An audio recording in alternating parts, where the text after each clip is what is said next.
জীবনে তো অনেক ধরনের সত্যই খেয়েছেন, তবে কখনো কি কাঁচা বড়ইয়ের সত্ত্ব খেয়েছেন? হ্যালো এভরিওয়ান, আসসালামু আলাইকুম।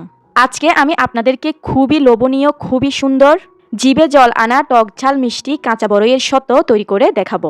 এভাবে কাঁচা বড়ইয়ের সত্ত্ব তৈরি করা যদি আপনি একবার শিখে যান, তাহলে অন্য সব ধরনের সত্ত্ব বা আচার খাওয়া ভুলেই যাবেন। এই কাঁচা বড়ইয়ের সত্ত্ব খেতে ঠিক কতটা লোভনীয় স্বাদের সেটা আমি আপনাদেরকে বলে বোঝাতে পারবো না। আপনারা একবার বানালেই বুঝবেন। যেহেতু এখন বাজারে প্রচুর পরিমাণে কাঁচা বড়ই পাওয়া যাচ্ছে, সেই বড়ই দিয়ে আপনারা এভাবে কাঁচা বড়ইয়ের সত্ত্ব একবার বানিয়ে সারা বছরের জন্য সংরক্ষণ করে রেখে দিতে পারবেন। আর এই বড়ই সত্ত্ব যাকে খাওয়াবেন সে কিন্তু আপনার পিছুই ছাড়বে না।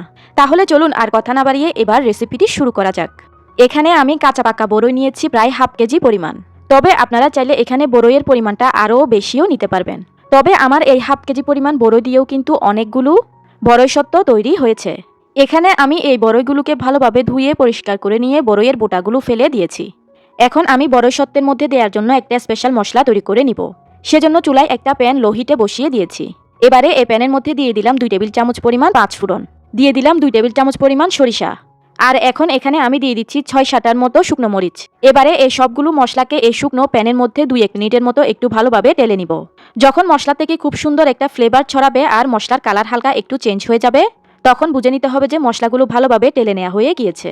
কিছুক্ষণ মশলাগুলোকে লো আঁচে টেলে নেওয়ার পর এ পর্যায়ে কিন্তু আমার মশলাগুলো টেলে নেওয়া হয়ে গিয়েছে। মশলাগুলোর কালারও চেঞ্জ হয়ে গিয়েছে আর মশলা থেকে খুব সুন্দর একটা ফ্লেভারও ছড়াচ্ছে। এখন আমি মশলাগুলোকে চুলা থেকে নামিয়ে ভালোভাবে ঠান্ডা করে একটা ব্লেন্ডারের সাহায্যে মশলাগুলোকে গুঁড়ো করে নিব। এবারে চুলায় একটা পাত্র বসিয়ে এই পাত্রের মধ্যে আমি দিয়ে দিলাম মেজারমেন্ট কাপের হাফ কাপ পরিমাণ পানি। এখন আমি এই পানির মধ্যে সবগুলো বড়ইকে ঢেলে দিব। যেহেতু আজকে আমার বড়ইয়ের পরিমাণ কম, তাই আমার পানির পরিমাণও কম লেগেছে। এবারে বড়ইটাকে একটু নেড়ে চেড়ে দিয়ে একটা ঢাকনা দিয়ে ঢেকে দিব। এখন ঢাকনা দিয়ে ঢেকে দিয়ে বড়ইটাকে খুব ভালো করে এ পর্যায়ে সিদ্ধ করে নিতে হবে। তো আমি ফিরে এলাম বড়ইটা পুরোপুরি সিদ্ধ হয়ে যাওয়ার পর। তো দেখতেই পাচ্ছেন এখন কিন্তু বড়ইগুলো খুব ভালোভাবে সিদ্ধ হয়ে গিয়েছে। তো এখন আমি একটা ডাল ঘুটনির সাহায্যে বড়ইগুলোকে এরকম একটু ম্যাশ করে নিচ্ছি।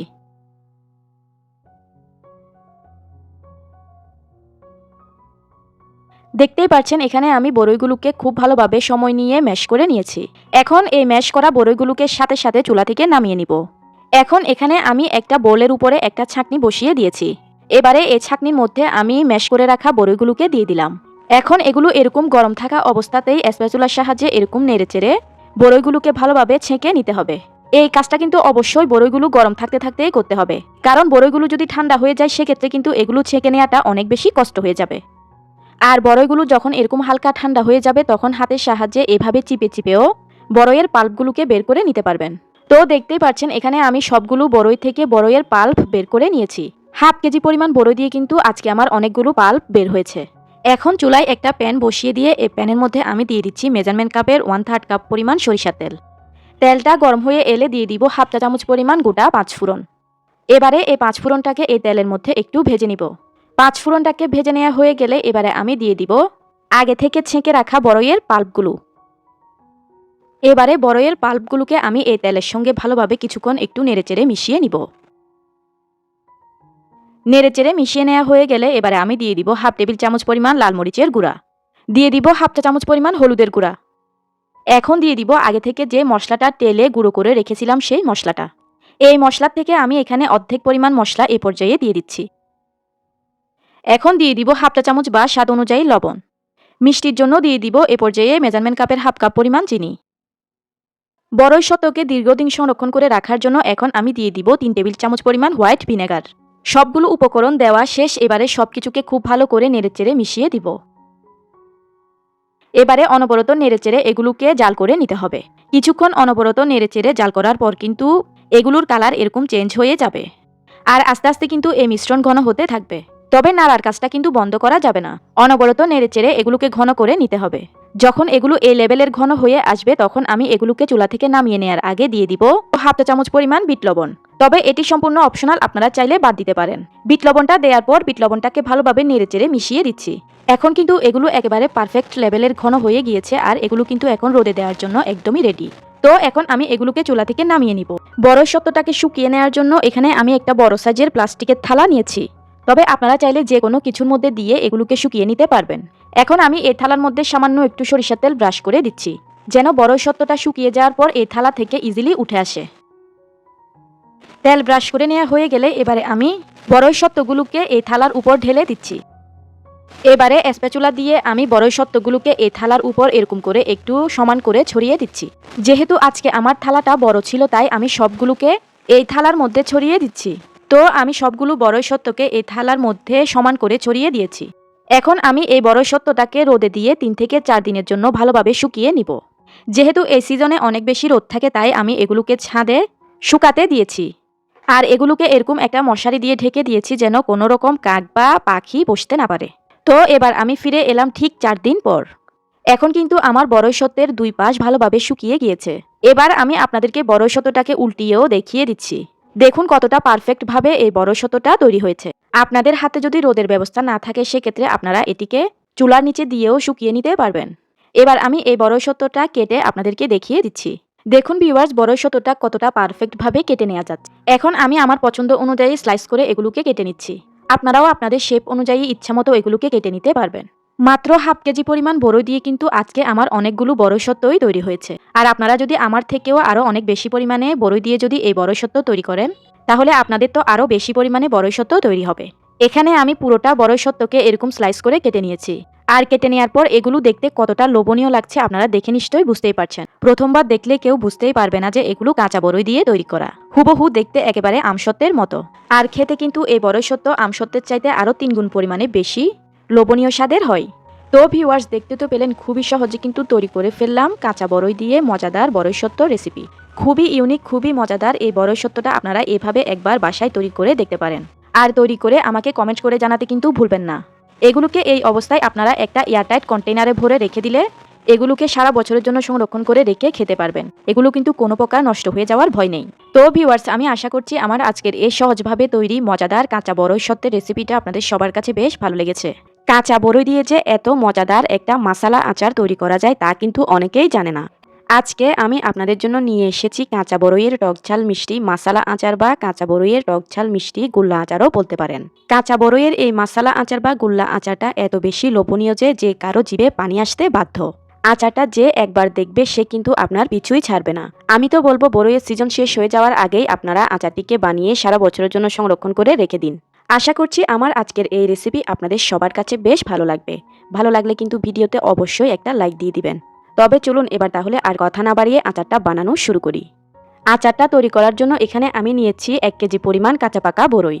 বড়ইগুলোকে আমি অফ ক্যামেরায় ভালোভাবে পানির সাহায্যে ধুয়ে নিয়ে তারপর বড়ইয়ের বোটাগুলোকে ফেলে দিয়েছি। এখন আচারের মধ্যে দেওয়ার জন্য একটা স্পেশাল মশলা তৈরি করে নিব। সেজন্য চুলায় একটা প্যান লো হিটে বসিয়ে দিয়েছি। এবারে এই প্যানের মধ্যে দিয়ে দিচ্ছি 2 টেবিল চামচ পরিমাণ পাঁচফোড়ন, দিয়ে দিব 2 টেবিল চামচ পরিমাণ গোটা সরিষা, আর দিয়ে দিলাম 6 থেকে 7টার মতো গোটা শুকনো মরিচ। এখন এই সবগুলো মশলাকে আমি চুলার লো আঁচে ভেজে নিব।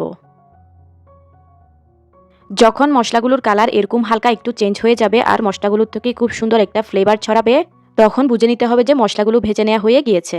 আমার এগুলো ভেজে নেওয়া হয়ে গিয়েছে। এবার আমি এগুলোকে চুলা থেকে নামিয়ে ভালোভাবে ঠান্ডা করে নিয়ে তারপর ব্লেন্ডারের সাহায্যে গুঁড়ো করে নিব। এবারে চুলায় একটা প্যান বসিয়ে দিয়েছি। এখন আমি এই প্যানের মধ্যে সবগুলো বড়ইকে দিয়ে দিচ্ছি। এবারে এই বড়ইয়ের মধ্যে আমি দিয়ে দিচ্ছি 1 কাপ পরিমাণ পানি। এখন প্যানের ঢাকনাটা লাগিয়ে দিয়ে আমি এই বড়ইগুলোকে খুব ভালো করে সিদ্ধ করে নিব। আর কিছুক্ষণ পরপর এভাবে ঢাকনা খুলে বড়ইগুলোকে একটু নেড়েচেড়ে দিতে হবে। তা না হলে কিন্তু বড়ইগুলো প্যানের তলায় লেগে যেতে পারে। বড়ইগুলোকে নেড়েচেড়ে দিয়ে আমি আবারও ঢাকনাটা লাগিয়ে বড়ইগুলোকে এ পর্যায়ে একেবারে খুব ভালো করে সিদ্ধ করে নিব।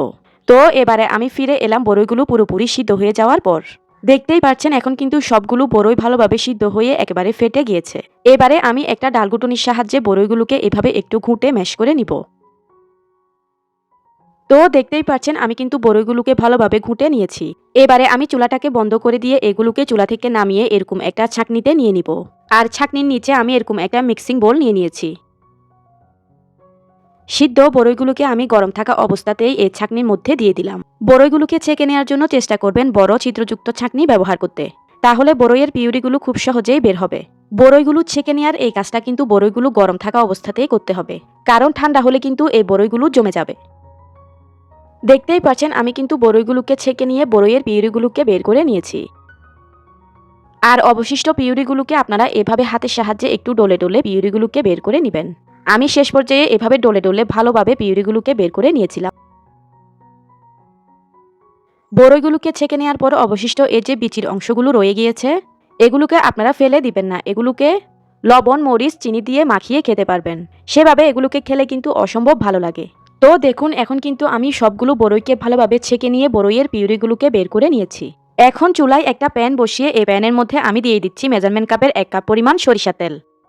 তেলটা গরম হয়ে এলে দিয়ে দিব হাফ চা চামচ পরিমাণ পাঁচফোড়ন। এবারে দিয়ে দিব একটা তেজপাতা আর 1 টুকরা দারুচিনি। এবারে এগুলোকে 1 মিনিটের মতো একটু ভেজে নিব। এগুলোকে 1 মিনিটের মতো ভেজে নেওয়ার পর এবারে আমি দিয়ে দিব ছেঁকে রাখা বড়ইয়ের পিউরিগুলো। বড়ইয়ের পিউরিগুলোকে দিয়ে আমি এবারে তেলের সঙ্গে এগুলোকে 2 মিনিটের মতো একটু ভেজে নিব।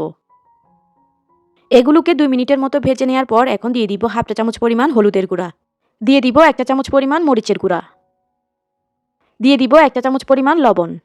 আগে থেকে যে মশলাটা গুঁড়ো করে রেখেছিলাম সেখান থেকে আমি অর্ধেকটা পরিমাণ মশলা এ পর্যায়ে দিয়ে দিচ্ছি। আর বাকি অর্ধেকটা পরিমাণ মশলা আমি আচার হওয়ার শেষের দিকে ব্যবহার করব। মিষ্টির জন্য দিয়ে দিব এ পর্যায়ে 1 কাপ পরিমাণ চিনি। তবে আপনারা চাইলে চিনির পরিবর্তে গুড়টাও দিতে পারবেন। এবারে সবকিছুকে স্প্যাচুলার সাহায্যে ভালোভাবে নেড়েচেড়ে মিশিয়ে দিতে হবে।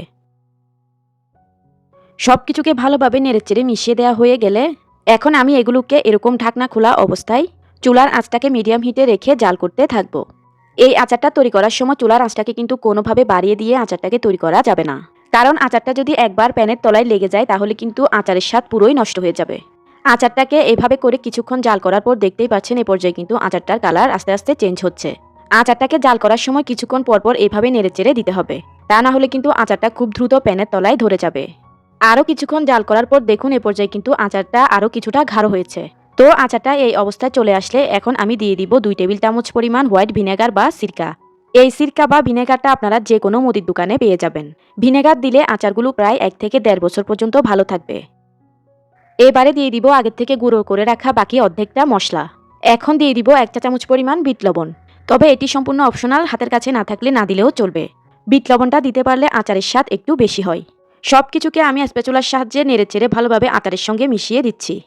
মিশিয়ে দেওয়ার পর এবার আমি আচারটাকে জাল করতে থাকবো ঠিক ততক্ষণ পর্যন্ত যতক্ষণ না আচারটার মধ্যে খুব সুন্দর একটা কালার আসছে আর আচারটা প্যানের গা ছেড়ে উঠে আসছে। এভাবে জাল করার সময় কিছুক্ষণ পরপর অবশ্যই নেড়েচেড়ে দিতে হবে। আচারের মশলাটা দেওয়ার পর কিন্তু খুব দ্রুত আচারের কালারটা এরকম চেঞ্জ হতে থাকবে। দেখতেই পাচ্ছেন এই পর্যায়ে কিন্তু আচারের কালারটা অনেকটাই চেঞ্জ হয়ে গিয়েছে। আচারটার মধ্যে সবার শেষে আমি দিয়ে দিব আরও 2 টেবিল চামচ পরিমাণ সরিষার তেল। এই শেষ পর্যায়ে আচারটার মধ্যে সরিষার তেল দিলে আচারটা খুব দ্রুত প্যানের গা ছেড়ে উঠে আসবে। তো আমি সরিষার তেলটাকে আচারের সঙ্গে ভালোভাবে নেড়েচেড়ে মিশিয়ে দিচ্ছি। সরিষার তেল দেওয়ার পর আর 2 থেকে 3 মিনিটের মতো আচারটাকে চুলায় জাল করার পর দেখা যাবে যে আচারটা খুব সুন্দরভাবে প্যানের গা ছেড়ে উঠে আসছে। আরও 3 মিনিট মিডিয়াম আঁচে আচারটাকে জাল করার পর এ পর্যায়ে দেখতেই পাচ্ছেন যে আচারটা প্যানের গা ছেড়ে উঠে আসছে। এই লেভেলে চলে আসলে বুঝে নিতে হবে যে আচারটা তৈরি হয়ে গিয়েছে। আর এ পর্যায়ে কিন্তু আচারটাকে একেবারে শুকিয়ে ঘন করে নিতে হবে। তো আমার আচারটা তৈরি হয়ে গিয়েছে। এবার আমি এই আচারটাকে চুলা থেকে নামিয়ে খুব ভালো করে ঠান্ডা করে নিব। আচারটাকে খুব ভালো করে ঠান্ডা করে নিতে হবে, তা না হলে কিন্তু আচারটাকে গোল্লা আচার তৈরি করা যাবে না। তো এখন কিন্তু আমি আচারটাকে ফ্যানের নিচে রেখে খুব ভালো করে ঠান্ডা করে নিয়েছি। এবারে এখান থেকে আমি একটা চামচের সাহায্যে অল্প পরিমাণে আচার নিয়ে হাতের সাহায্যে এভাবে ঘুরিয়ে আচারটাকে গোল বল তৈরি করে নিব। দেখতেই পাচ্ছেন এখন কিন্তু আমি আচারের একটা গোল্লা তৈরি করে নিয়েছি। তো একইভাবে আমি বাকি সবগুলো আচার দিয়ে এভাবে গোল্লা তৈরি করে নিব। এখন কিন্তু দেখতেই পাচ্ছেন আমি সবগুলো আচার দিয়ে এভাবে গোল্লা তৈরি করে নিয়েছি। আচারগুলোর কালার কতটা সুন্দর এসেছে আপনারা দেখে নিশ্চয়ই বুঝতেই পারছেন। আপনারা চাইলে আচারটাকে এভাবেই রেখে দিতে পারেন। এভাবেও কিন্তু আচারটা অনেক বেশি লোভনীয় হয়েছে। তবে আমি এই আচারটাকে আরও বেশি লোভনীয়, টেস্টি, আকর্ষণীয় করার জন্য এখানে আমি আরও একটু কাজ করব। তো সেজন্য একটা বাটিতে আমি নিয়ে নিচ্ছি 1/4 কাপ পরিমাণ চিনি। এবারে এই চিনির মধ্যে দিয়ে দিচ্ছি 2 টেবিল চামচ পরিমাণ চিলি ফ্লেক্স।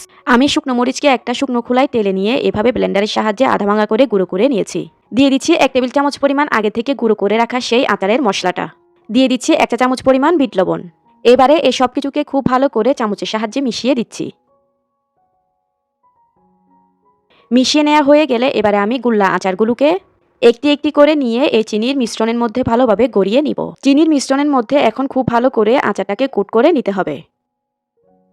আমি ভালোভাবে কোট করে নিয়েছি। এখন দেখতেই পাচ্ছেন আচারের লুকটাই কিন্তু চেঞ্জ হয়ে গিয়েছে। আমি বড়ইয়ের সবগুলো গোল্লা আচারকে এভাবে চিনির মিশ্রণের মধ্যে কোট করে নিচ্ছি। এই আচারটাকে এভাবে চিনি আর মশলার মিশ্রণের মধ্যে কোট করে নেওয়ার কারণেই কিন্তু এই আচারটার নাম হয়েছে কাঁচা বড়ইয়ের টকঝাল মিষ্টি মাসালা আচার। এটা কোনো সাধারণ আচার না, এটা হলো ম্যাজিক আচার। কারণ যখনই আপনি এই আচারটা খাওয়া শুরু করবেন আপনি শুধু খেতেই থাকবেন। বিশ্বাস করুন ভিউয়ার্স, এই আচারটা এত বেশি ইউনিক আর এত বেশি মজা হয়েছিল যা মুখে বলে শেষ করা যাবে না। তৈরি করে ফেললাম খুবই সহজে কাঁচা বড়ইয়ের টকঝাল মিষ্টি মাসালা আচার। কাঁচা বড়ইয়ের এই মাসালা আচার বা গুল্লা আচারকে যদি আপনারা সংরক্ষণ করতে চান তাহলে এ পর্যায়ে আচারগুলোকে একটা শুকনো কাঁচের বয়ামে ভরে রেখে দিবেন।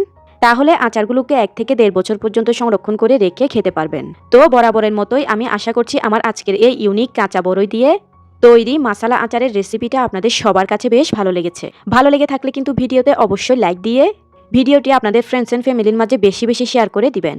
সবাই অনেক বেশি ভালো থাকবেন। এতক্ষণ সঙ্গে থাকার জন্য সবাইকে অসংখ্য ধন্যবাদ জানিয়ে আমি তাহলে আজকে এখানেই বিদায় নিয়ে নিচ্ছি। আল্লাহ হাফেজ।